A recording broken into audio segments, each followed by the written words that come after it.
روزہ دار کی حاضر جوابی۔ ایک دفعہ کا ذکر ہے کہ 3 اشخاص کہیں جا رہے تھے۔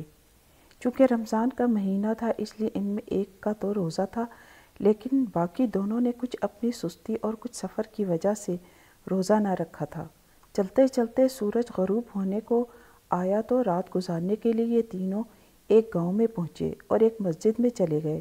مسجد کے پڑوسی نے تینوں کو روزہ دار سمجھ کر بہت سا پکوان پکایا اور ایک برتن میں ڈال کر لے آیا اور کہا، لو بھائیو، روزہ افطار کرو۔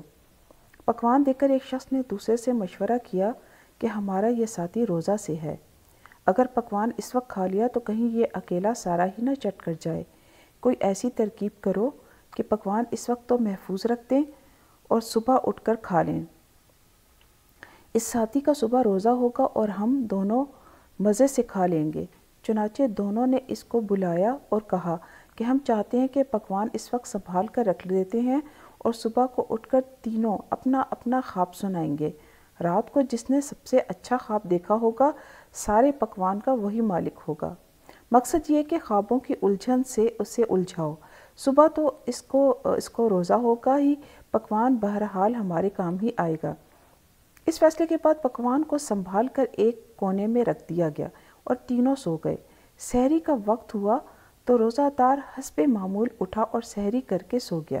صبح وہ دونوں شخص جاگے تو پکوان کی فکر میں ایک جگہ بیٹھ کر روزہ دار کے سامنے اپنا اپنا جھوٹا خواب بیان کرنے لگے جو انہوں نے پکوان کے لالچ میں گھڑے تھے۔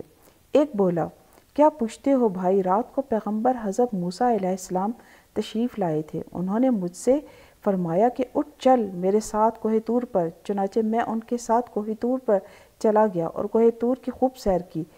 اس سے بہتر خواب بھلا اور کیا ہوگا، لہٰذا سارا پکوان میں کھاؤں گا۔ دوسرا بولا، سنو میاں، رات کو پیغمبر حضرت عیسیٰ علیہ السلام بھی میرے پاس تشریف لائے تھے، آپ نے فرمایا اٹھ چل میرے ساتھ آسمان پر جہاں میں رہتا ہوں۔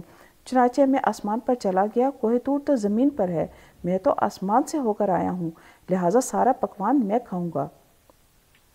اب انہوں نے روزہ دار سے پوچھا کہ تم بھی اپنا کچھ خواب سناؤ۔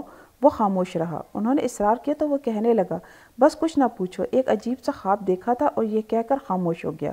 انہوں نے پھر اصرار کیا تو کہا کہ میں سویا ہوا تھا، سحری کے وقت میرے پاس 2 نہایت نورانی شکل کے فرشتہ تشریف لائے اور فرمانے لگے، اے افضل الانبیاء، نبی کے امتی، اٹھ کر سحری کھا، پکوان موجود ہے، یہی کھا لو۔ چنانچہ میں اٹھا اور ان فرشتوں کے حکم کی تعمیل میں مجھے پکوان کھانا پڑا اور میں نے وہ سارا ہی پکوان کھا لیا۔